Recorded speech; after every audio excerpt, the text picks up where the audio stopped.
Comrades, members of the various SA governments, dear participants in the first sleep of SA heads of state, good morning.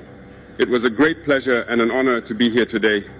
A blessed date, a memorable date, July 6, 2024, here in Niamey. First of all, let us give thanks to God who made this day possible.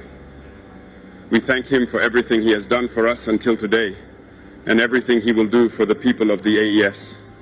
Please allow me also to pay tribute to the Nigerian people, these people who have suffered so much since the advent of the CNSP, and who continue to remain standing.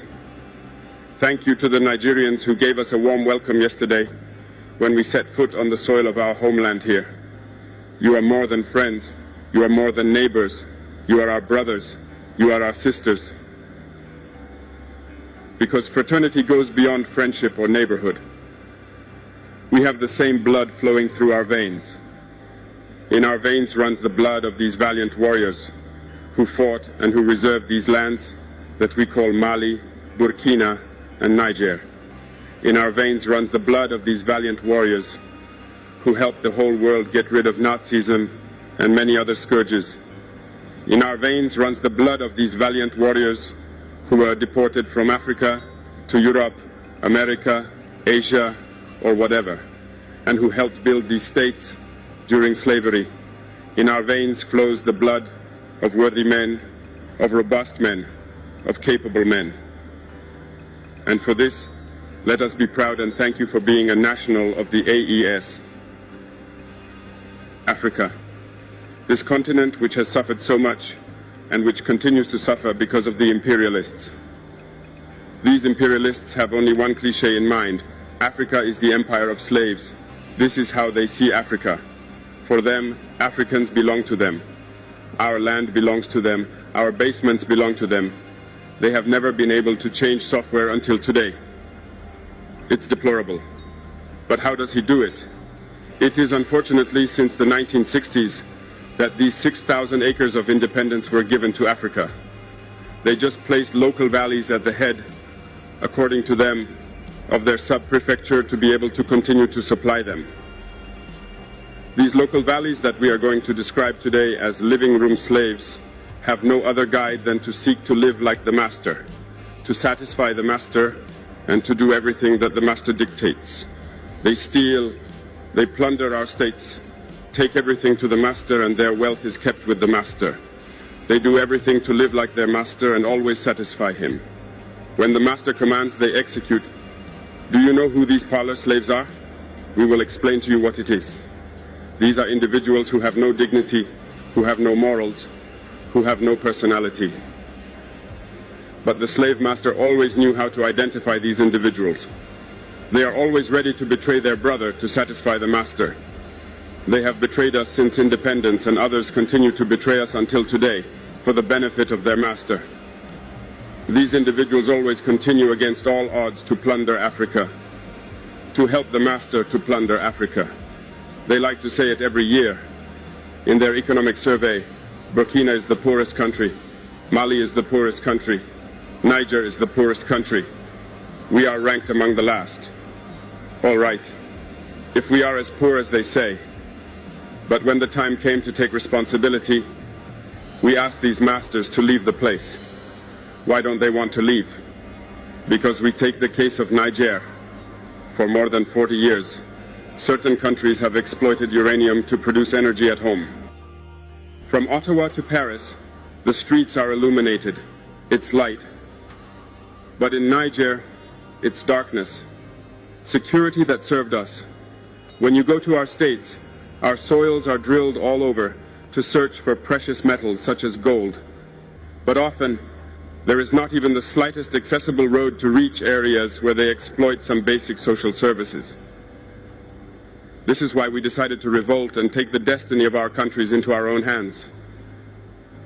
There are many other examples, but when we decided this, we were approached by some parlor slaves to give us their master's message, because they had created this sort of polymer chain that sticks up at the head of our states to serve them. And we have come to break the chain, and it's inconceivable for them.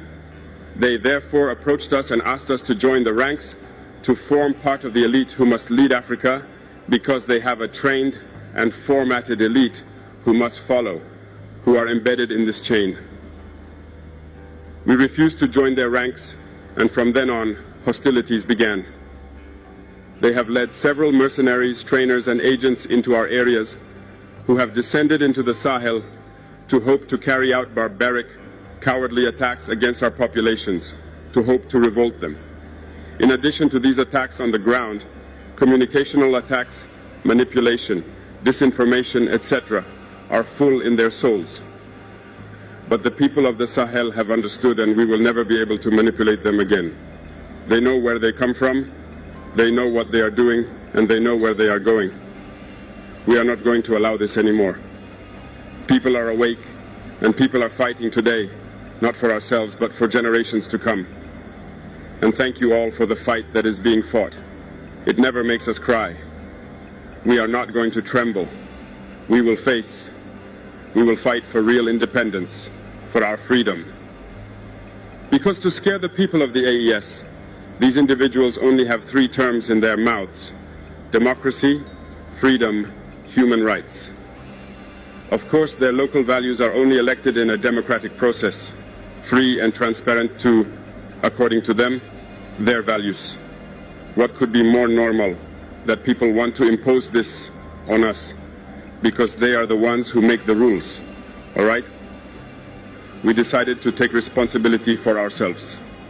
This is why on May 26, 2023, when Niger decided to turn the page, the slaves of Salon and their masters mounted the high horse. They put their local values forward and decided to wage war against the Nigerian people. We therefore said, whoever dares to attack Niger, we will face, because we will wage a merciless war until the last drop of blood for anyone who dares to attack our states. This word, this decision that we had yesterday, is relevant today and will be relevant tomorrow and forever. Thus, the AES was born on September 16, 2023, in a mutual defense architecture. But we found it necessary to extend and enlarge the AES architecture. What brings us together today must allow us to move into other areas in addition to defense, notably finance and the economy, infrastructure, health, education. Anyway, so on. I therefore hope that this moment will be a story for us that we will write for the AES, but especially for Africa and for the whole world. May God enlighten each and every one of us. May God inspire us in these tasks entrusted to us, and above all that, when we carry out all our work, may we have only one thing in mind: the supreme interest of our populations. On this, we pray once again to the good God that He accompanies us all in our various tasks, that He protects our fighters who, thanks to them, allow us to sit here and exchange around the future of our states. So be grateful once again, Nigerian people. Be united and united. People of the AES, thanks.